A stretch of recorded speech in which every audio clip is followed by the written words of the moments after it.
This mutation is called Violent Night and it is played on Void Launch. We have two mutators active. We have Nihilist and we have Gift Exchange. So this is going to be a special holiday mutation, and unfortunately the masteries do not show because this is going to be an Artanis P3 solo, but most important masteries that have been selected are going to be showing up in just a little bit. We have the Archons that are being used by Artanis to clear out the rocks as quickly as possible. As you can see, we have 30 points into the initial starting Spirit of Dune Energy Mastery, and we have 30 points into the Shield Overcharge Mastery. That is the most important out of the prestigious. So, this special weekly holiday mutation is, and it was initially released when during Christmas time, and over the course of time, we now have a Christmas in June, which is kind of interesting, but we have these two special mutators here, Naughty List and Gift Exchange. Now, Naughty List is a mutator which will punish hero-centric play. So what this does is whenever you kill enemy units with your own units or structures, those units or structures will start to take increased amounts of damage, and even if they die, they will actually start getting their Nihilist stacks back. So usually you want to play commanders like Stukov or Zagara, who have, temporary units that you can use to get rid of the enemy units. But as you can see, we have picked Artanis here, and this is actually the reason why I casted this game, because Artanis is probably not the greatest commander for this weekly mutation, let alone going solo, so this is why I actually chose to cast this game. And from Gift Exchange, this one's a really fun mutator. This one spawns gifts around the map, and if you're able to cap it, as you can see over here, before Amon does, then you get special gifts, and if Amon caps it, then you will actually get punished, and he can enable mutators, and surprise, surprise, Amon has better gifts than you do. So you can see we have a couple of Archons that are over here. We have 3 more Archons here as well. And this was actually not the attack wave. So you might have thought that the attack wave split up, but that was actually not the attack wave. That is the wave that has spawned to try and capture this gift. So what happens is when the gift spawns, there is like a 15-second delay, and then a mini attack wave spawns, and those units will actually move towards the gift, and they will try and cap that gift. And that is how actually Amon is able to capture gifts for himself.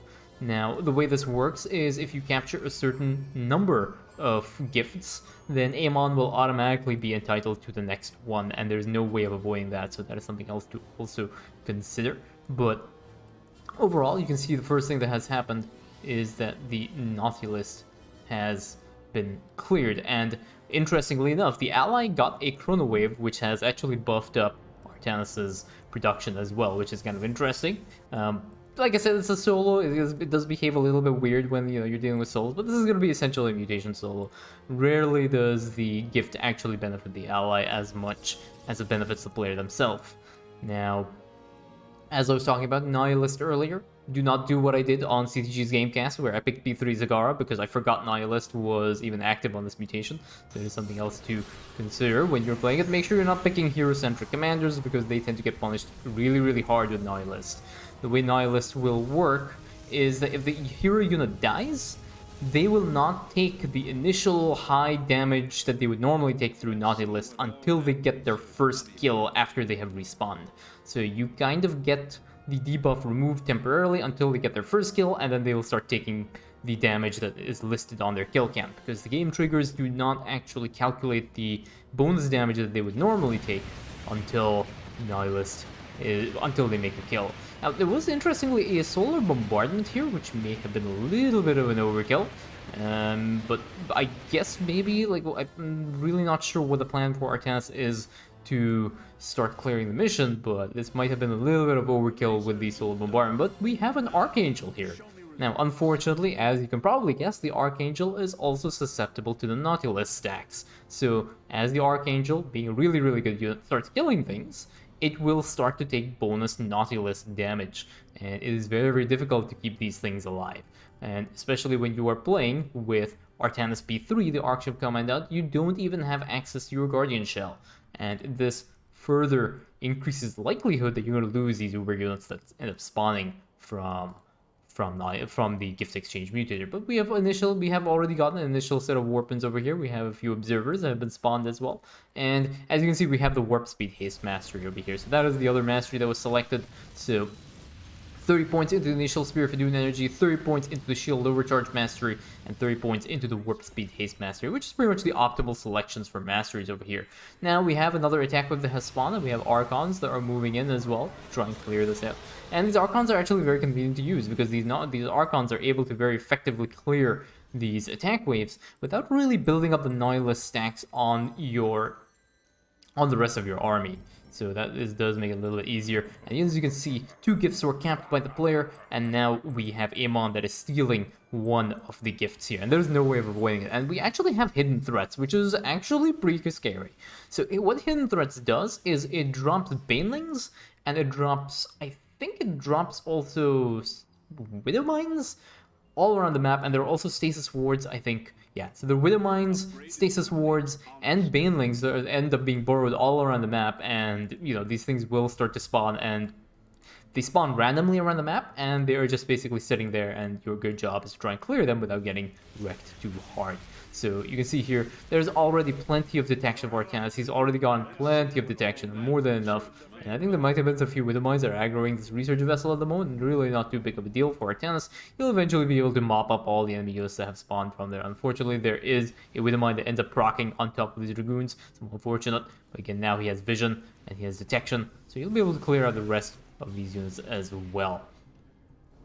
The next gift have spawned for Artanis, so he'll be working his way over to trying to clear that out and try and cap that gift, and I think he has plenty of time before the next shuttle wave spawns, so that'll be also kind of nice for Artanis. So there we go, we have the attack wave that has spawned over here, and I think there may be a couple of Archons that are going to be used. I'm not really sure. Let's see what the plan is for Artanis. Okay, so what he's done is he's dropped his Archons over here to try and deal with the Harass wave plus the Escort wave. Really good choice here. We're using these Archons to clear out a really big brunt of the attack waves. And over here, he has managed to clear out the gift hybrid wave that has spawned as well. So this is what present that he ends up getting. Over here, there's still some semblance of the attack wave left over. They actually did manage to survive the Archons, which is surprising, because the Archons actually end up being really, really strong. And healing actually being really nice for Artanis here. The healing provides like something very similar to Abathur's Mend. And when you're dealing with Artanis, who takes permanent damage on his units, it's actually kind of nice to have that kind of Mend. You can see this Mend actually doing a little bit of good work here. Unfortunately, few Dragoons, not enough. And now we have an attack wave that has spawned, and now we have a nice solar bombardment on top of this attack wave. And Artanis is just going to ignore this attack wave, and he is just going to start pushing in to Amon's base here. He wants to try and all-clear this map, and we have a few Dragoons over here, and one Zealot as well. And finally, this thing ends up getting cleared out too. And we have a mule drop here for the ally. Unfortunately, these mules have no idea where to go. And interestingly enough, these mules actually have the Santa hats as well, and so do the hybrids that end up spawning. Kind of a little cute addition that Blizzard has made to the holiday mutator. As soon as once gift exchange is active, that's what happens. And now we have, as you can see, this hybrid is also wearing a Santa hat. And now Artanis is going to go in and just take out this little wave over here, and he wants to try and cap this gift out, which is also really, really important. And these gifts actually provide you sometimes with the really nice buff. Sometimes you get the Chrono Waves, which are really cool. The Vespian Rain is also very, very useful. I managed to get an Avenged Scourge when I played my run on CG with CG, which was really, really annoying, but that is how it is. So you can get random Avenger, full 10-stack Avenger buff applied to one of your units, and it is just a random unit, so any unit can get it. If you get it to a hero unit, that's actually really nice. Sometimes you may get it onto a Scourge or a Baneling, which is very unfortunate. You see the Mule drop now, and Artanis has actually gotten a Chrono Wave active from his ally. So remember, you and your ally will get buffs, and they may be different, and in fact they're going to be very likely be different. So it's just how this mutator works, and once in a while you may get a little bit lucky with Vespian Rain or something like that. But Dragoons just slowly starting to push through. We now have the next shuttle wave that is making their way over these Dragoons. These Dragoons will be able to clear this out, and Artanis is already up to level 2 attack upgrades, which is really nice. And notice that the attack upgrades do not apply to the Archangel, which is very, very unfortunate for Artanis. He's not even getting the extra damage buff from the Archangel. But as you can see, this Archangel now is starting to glow. I don't know if you can see this little red glow at the top here. So this red glow from the Archangel basically says you will have a lot of Nautilus stacks and you are going to be taking a large amount of damage. Next attack wave has spawned, Archons get dropped on top of this attack wave, and you see how quickly these Archons are able to just completely delete this attack wave. Dragoons still going to be pushing forward, and they'll be clearing out the rest of the base here for Amon. I can't remember when these units actually start to glow red. I want to say it's like 25 kills, 50 kills, or something like that. It is quite a lot of kills before they start to glow red. And now we have Scourge over here, which is one of the units one of the gifts that Amon can get. And what this does is it actually spawns either a group of Scourge or a group of Banelings. So, as you can see here, it looks at the number of units that you have around the map, and it tries to for some reason it decided that Scourge was going to be the better thing here. Usually it tries to pick which unit is the higher count among both the players, so that is ground units or air units. And apparently it decided that Scourge, there was a lot more air units here.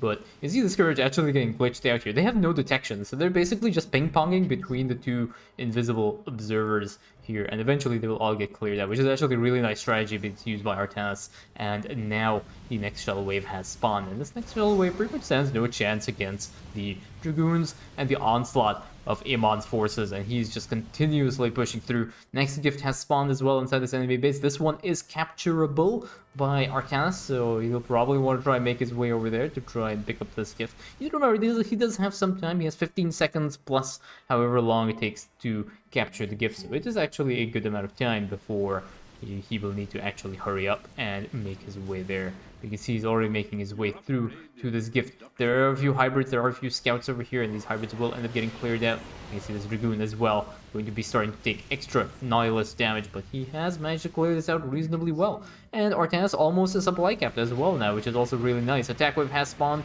and again, we have a solar bombardment here, and that is going to be the attack wave cleared out. Now Artanis is going to start pushing through over here with some detection as well, because he's aware that there are Dark Templars in the enemy base, and now he has a clearing of the Nihilus. That's actually a very nice, convenient gift to have here. So the Archangel now has its Nihilist completely cleared.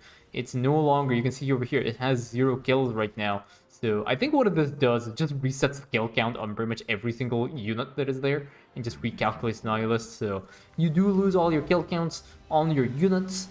This does not affect the end game stats. I think I can actually show you that. Ignore this one. You can see the kill counts are still being registered here, but each unit's individual kill counts have been reset, because that is how Nihilist works. It tracks the unit's individual kill counts. So that's actually a really nice buff that's a really nice gift that's coming up for Artanis there. It does keep these units now taking a little bit less damage than they would normally take from Amon's units. And the Nihilist tanks can get pretty nasty.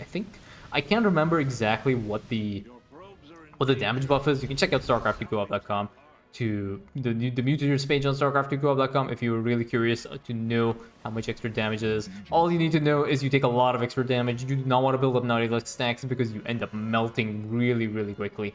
There are a couple of hybrids with Santa hats over here, and they do want to cap this gift for Amon. And I think Artanis might be a little bit too slow. He needs to drop a few Archons over here and stop the gift capturing process before things happen. Okay, there we go. So there are a few more Archons now that get used over here, which is actually really nice. Unfortunately, there's no way of avoiding the minimap disappearing. We have 3 Archons getting used over here to try and deal with the attack wave that has spawned. So there's an actually very nice splitting of the resources that he has available, using the Archons to not only clear the gift capturing wave, but also the attack wave on this mission. So we'll see what this next gift is coming up here. And funnily enough, there's still a stasis ward that's just sitting over here, and I don't know if Artanis will get captured. It's probably not going to maneuver around, but yeah. So this, you also can get scouts and other, you can get scout, brood queen, and I can't remember what the Terran one is. Like, I feel like I should know it, but you can get very, very useless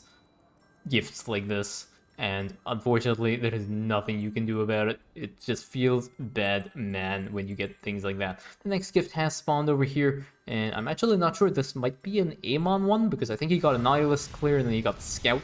So this might be an Amon capture here, which means that there is nothing that you can do to stop that from happening. And once in a while you can get one of the rewards for Amon is enable a mutator, and it enables a random mutator. So do be aware that that is something that can happen, and prepare for the worst. You can get polarity, you can get propagators, you can get Gellbots, you can get all sorts of nasty stuff here when it comes to the gift capturing. So just be careful. A temporary mutator and it's transmutation. So as as I was saying, prepare for the worst. Now, luckily for Artanis, transmutation is not going to be very impactful here because he's actually managed to all clear the enemy bases. So he's not pushing into the enemy bases, he's not taking random unnecessary damage, and he's getting ready over here now to try and deal with this next wave here. And now what he's done, he's actually dropped Archons as well as used Shield Overcharge, which is a really good call here for Artanis. So note that Shield Overcharge, I'm going to make this note here because Transmutation is active, barrier abilities like the Immortal Barrier, Shield Overcharge, Defensive Drones, Defensive Matrices, all those buffs that provide temporary barriers, they prevent transmutation from triggering. So it is very convenient if you are playing up against a mutator like transmutation where you do not want your units being killed off. That is something you can do to prevent transmutation from triggering and creating random hybrids over here. But unfortunately, we have a few zealots here now. These things are going to end up feeding into transmutation, and we'll see how Artanis is actually going to handle this because there are a lot of extra hybrids over here.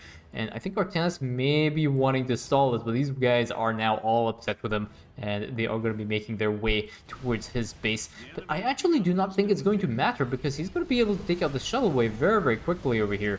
And again, we have a few Dragoons already parked in on this side, and yeah, they're going to start attacking his base here. This is going to be a bit of a problem, but not too much of an issue that he's not going to be able to handle it because there's going to be a triple wave coming up very, very soon now. Some more shuttles spawning as well. These guys have just started to attack Artanis' base. This is going to actually get pretty close because remember, the transmutation is active and things are going to start transmutating up, and they're going to start getting nastier and nastier and nastier as they keep killing these probes. And remember, there's no Guardian Shell available, which means that these units actually end up dying, which triggers transmutation for sure on a lot of units over here. So we have shield overcharges now that get used as well to try and keep these units alive, and it's just trying to snipe out these shuttle waves. And I think this is pretty much the last shuttle that has been cleared.